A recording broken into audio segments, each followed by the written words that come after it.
Hello again, everyone. It's Fontos back from a long hiatus. I'd always planned to record the next co-op game that Bob and I started, but our last game just dragged on and on. I think we started it in February or March, and it lasted until mid-September. But we did finally win that game. We beat 6 emperors on a land map. I started in a spot with no choke points, so I basically fought 2 to 3 AIs to a stalemate the entire game while Bob built up and beat everybody. I want to say before get into any commentary that I'm not going to be recording commentary after we finish playing besides these first 3 or 4 episodes. I had some problems with the voice recording the first 2 times we played, so I had to just scrap that audio. I'm going to keep the commentary light once I get through this introduction and just speak when something important is going on in the game. Since all the music and game sound effects had to be scrapped too, you might want to just watch the first few episodes on a faster speed. This first time we played for 2.5 hours. I'll try to cut this session into 2 videos around the halfway point. In this game we are playing the same map settings as our last off-cam game, but this time we have very strong defenders turned on, as you may have noticed while I was clicking around at the beginning. I'm playing my human theocrat leader that I made to try to get Imperial Residence and Eternal City in the same game. I didn't get the starting spells that I need to pull that off, but otherwise my start was pretty good. Alright, while I was talking there, I clicked on my starting leader. He was a Tigran Dreadnought. I thought for a while about whether or not to accept him, decided not to. I want something a little more magic-based. This guy doesn't have any special abilities that I really like. There's just nothing about him that excited me. Since we are doing very strong defenders, I want a hero that can benefit me as much as possible right off the bat. Preferably someone who does some sort of magical damage. And here's Bob's first battle. I'm not going to be skipping over Bob's battles in this series since he's not recording it for himself. I just won't talk as much during them.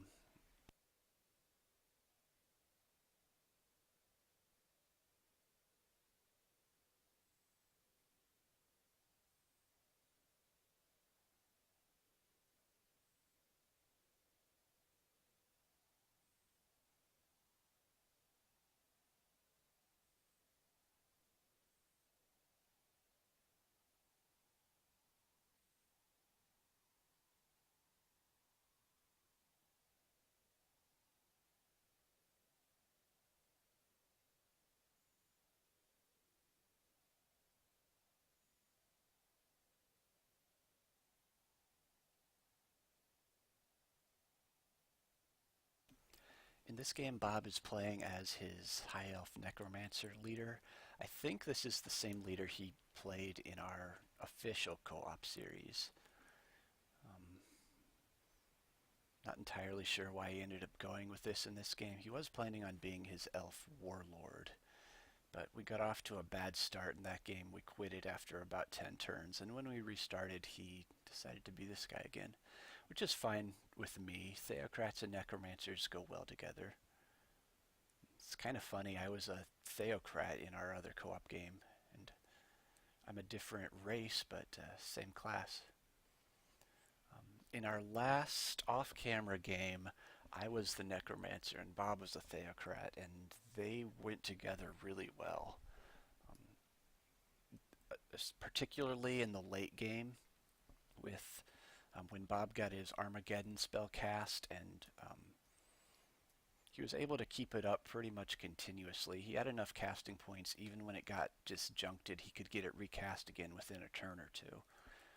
That spirit penalty that all the enemies get, it helps out with a lot of the Necromancer's units. In particular, I had some Dread Reapers that were getting very good odds on their Invoke Death. I think against some enemies I was getting about 85% chance to instantly kill with a Dread Reaper.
Still haven't made any moves yet. This was when I was still thinking about whether or not to take that hero.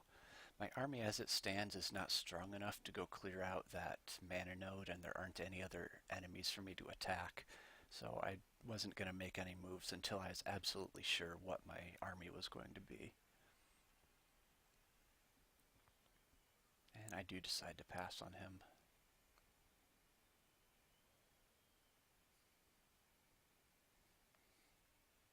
I was pretty happy with my starting army. I didn't get a knight, but I did get an extra cavalry, which will evolve into a knight, and I got a priest, which once they get up to gold medal, they get inflict dazed, which is one of the better infliction abilities that a racial unit gets.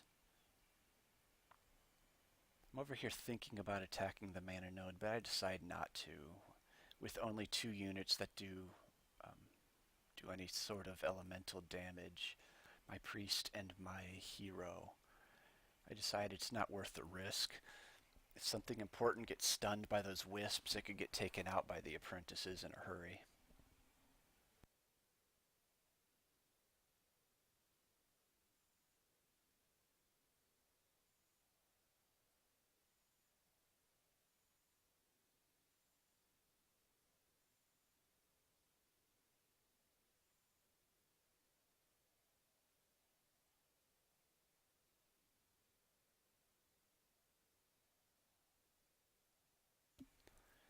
Since this leader is focused on building up quickly at the beginning, I have Expander and Greyguard Adept, both of which give population growth bonuses. Then my third specialization is Creation. That is because Creation has a couple spells um, that give you good alignment points. Um, I just like that because it gives me the freedom to do evil things as a Greyguard and then cast a few spells to get back to neutral. I have talked about this in comments on other videos, but I like the human Theocrat for um, this type of trying to get Imperial Residence and Eternal City strategy. Human, because they get the production bonus in other cities, it's great. Plus 10 doesn't sound like a whole lot, but when you're trying to build things up fast, it can save you 2 or 3 turns, which could make all the difference sometimes. And then Theocrat, because Theocrat gets a couple really nice spells. They get the Beacon of Faith, which increases population growth. Very nice. They also get Paid Absolution, which increases money. The money is important because you will need to buy or to spend gold to rush completion of some of the buildings if you're going to be able to do this in a reasonable amount of time. And then finally, Sanctified Sites increases happiness for structures in your city domain. A lot of times that can be just enough to bump your city up from happy to very happy or from very happy to cheerful, which gives them a nice gold bonus and production bonus and can save you a turn or two. Getting Imperial Residence actually isn't that hard if you just build all the buildings toward it right in order. The problem is if you're not rushing them, it will end up taking you 30 to 35 turns, and that's fast enough to get the Empire Quest, but it takes too long since you're not building any military units in that time. You do want to complete that quest as quickly as possible so you can start building a military.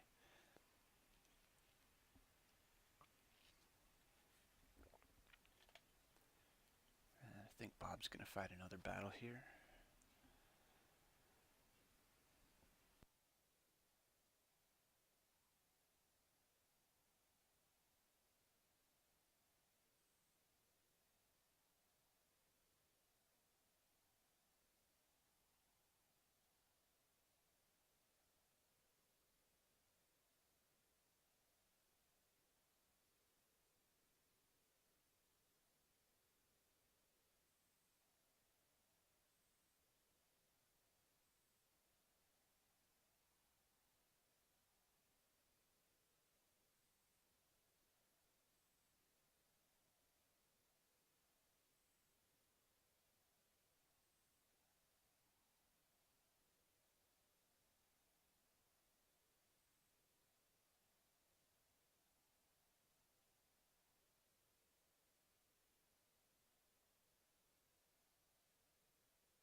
I met a hostile orc outpost. It was actually pretty exciting since I didn't have any good structures to clear. This outpost, actually a lot easier than any of the structures in the game with very strong defenders. Well, I'm gonna mess around up here with my cavalry for a while, I guess. But eventually I do go down and attack that city, and that is the first real fighting I do in this game, I think.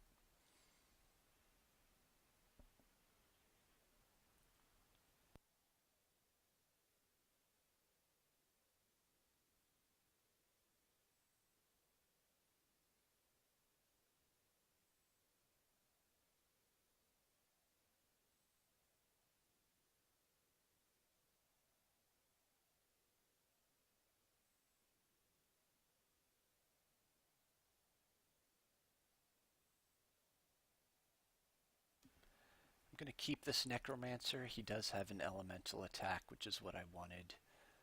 I would have loved to get a sorcerer or another theocrat. Probably would have taken a rogue just to get their attack. I just need some way to handle all these magical enemies. I'm sitting on mana nodes and stuff. I do have spirit magic of my own, but the rest of the human units, and the orc units for that matter, are not great for dealing with enemies with physical protection and static charge and that kind of thing.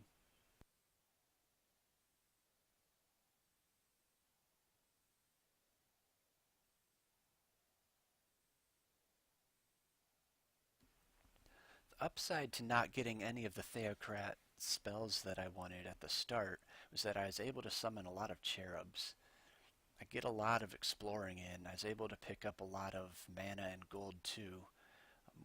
The mana ended up sending a lot of it to Bob to let him cast some spells, and the gold I used to buy this hero and rush some buildings.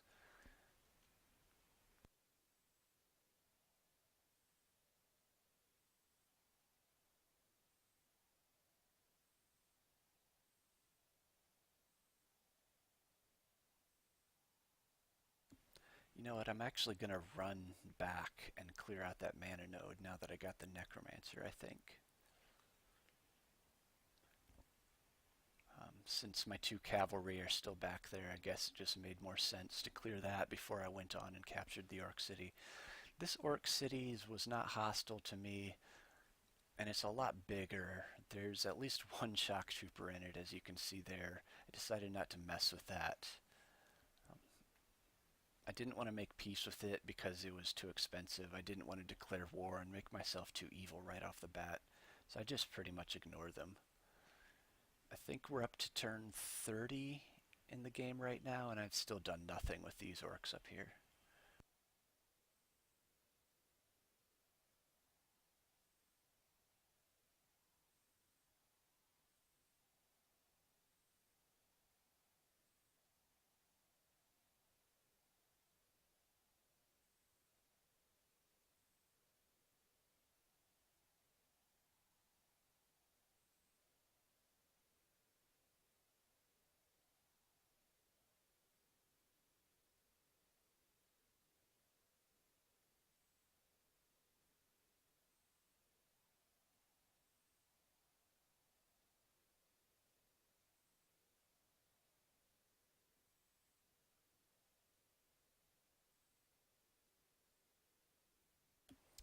Ah, and here I go after the Orc City.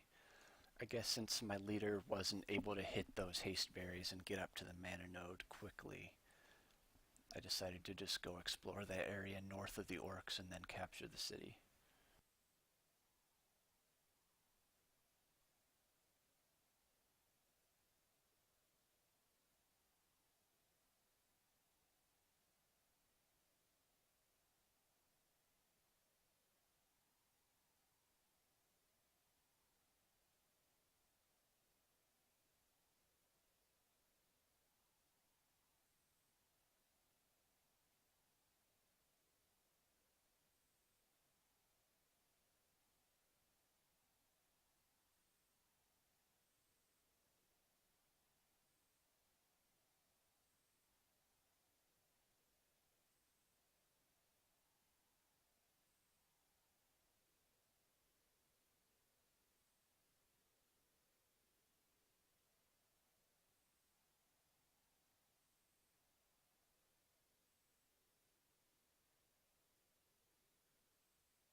My general plan in this battle was to keep those orc impalers away from my cavalry.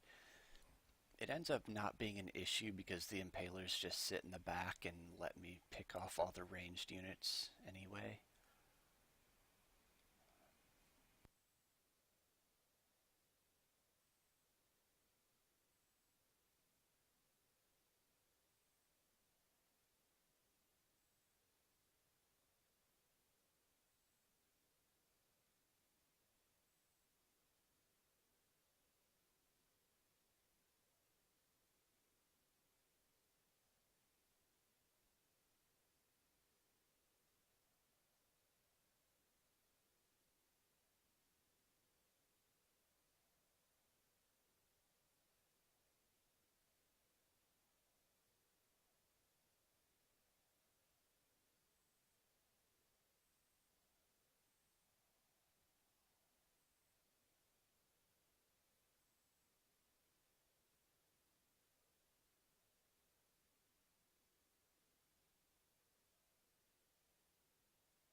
And my units have plenty of health and plenty of healing that I can just sit back and trade blows with these guys. I've got Bestow Ironheart on my priest, which can heal, and my leader has the Creation Magic's healing spell. I only end up using Bestow Ironheart, I think. I don't have to cast the spell, because this battle ends up being very easy.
I really like how the human halberdier and longsword both get overwhelm, which does extra damage against pikeman units. It goes a long way towards neutralizing the only units that can counter the human's horses. Otherwise, the long swordsman and halberdier aren't that great of units. Um, but at least in the early game, when all your units are still pretty weak, it can be nice to have one or two of these guys to get in front of your horses and keep the pikemen away.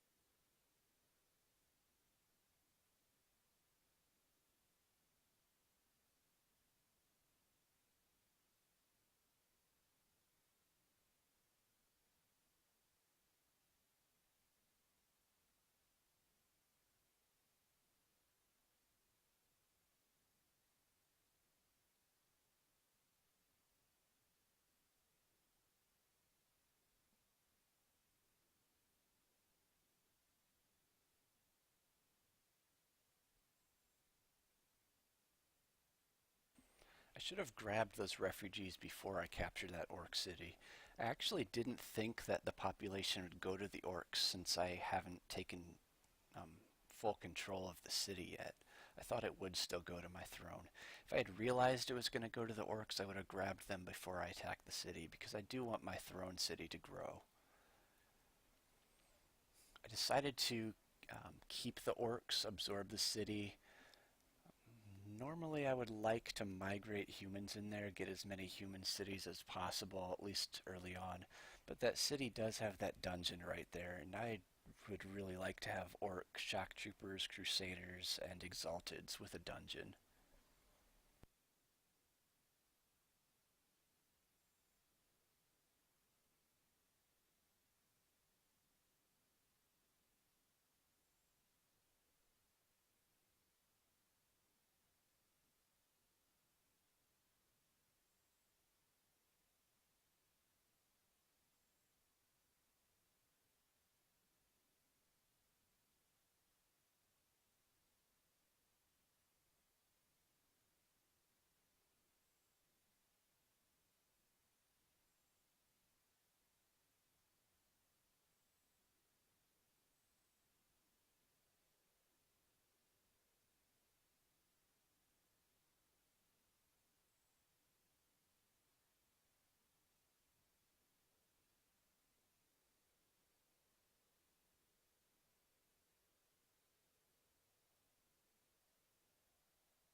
This was a tough battle that Bob fought here, and I'm not entirely sure why he did it.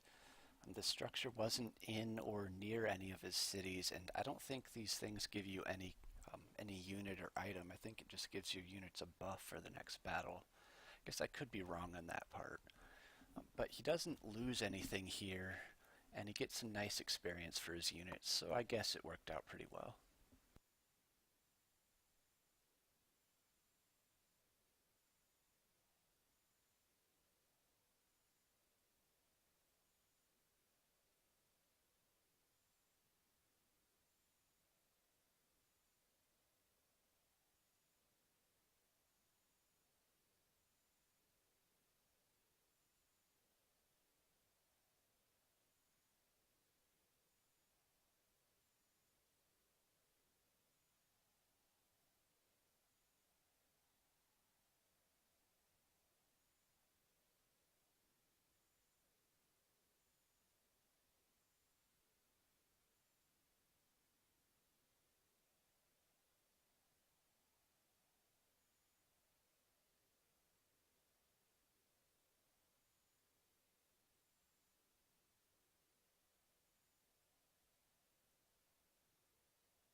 Finally, we're done with all of Bob's battles, and I can give this mana node a shot.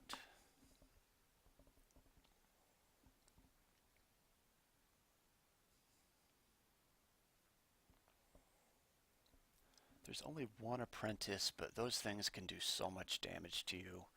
My plan was to just keep from getting shocked by the wisps. If anything important had gotten stunned, that apprentice would have killed it for sure. Unfortunately, my plan doesn't quite go the way I wanted it to, as you will see. Because I can't quite kill that wisp. And I don't have any offensive spells yet.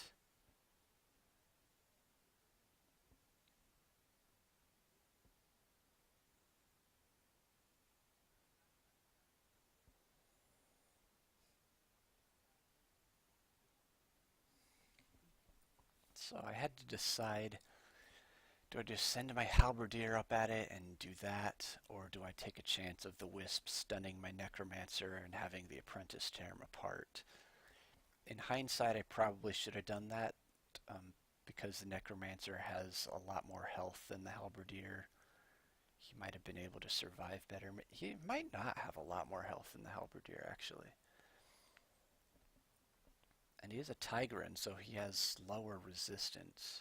Maybe I did make the right move, sacrificing the halberdier like that. It's not a unit that's useful for that long into the game anyway, so I'm not too upset about losing him. As long as it's not one of the cavalry heroes or the priest.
Even with the charge bonus, I do so little damage to him, and he's going to do about 10 back to me. And with that apprentice still looming in the background, I decide just to leave this guy alone. I do still have the priest. I guess, yeah, the priest has enough attack to kill him. And now I wish I had used my movement and my charge bonus on that apprentice. Oh well.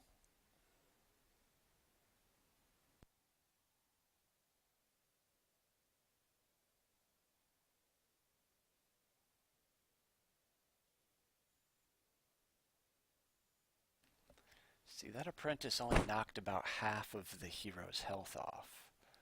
Might have been a different story if he'd gotten hit by the wisp first. I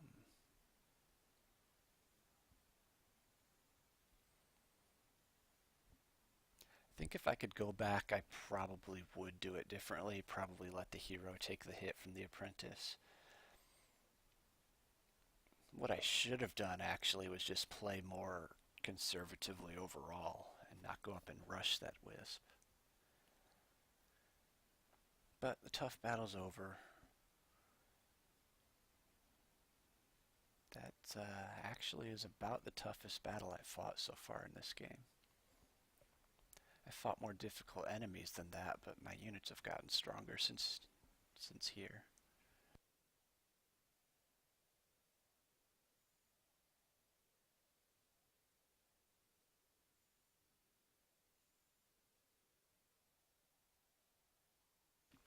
I'm going down to do the quest for that human city. The faster way would have been to go east of the mountains, but I decided to go around to the north and cut straight through because I do want to clear out those production resources.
I hit the farmer with that spell because, again, pikemen, very scary for cavalry.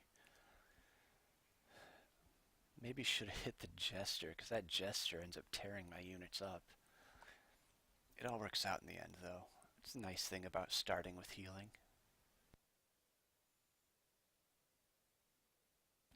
It's also nice that the jester turned that eagle rider around so I can get a flank attack on him. AI doesn't always think things through. Or ever, actually. Does the AI ever make intelligent decisions?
And I got pretty lucky with that, getting public baths from the production resources. It's going to help me get to Imperial residence faster. Also bumped my city's happiness up to very happy. I think I was 89 happiness shy, yeah. So getting that plus 100 was enough to increase. Of course, I then throw it away when I rush this observatory, but whatever. It helps me down the road.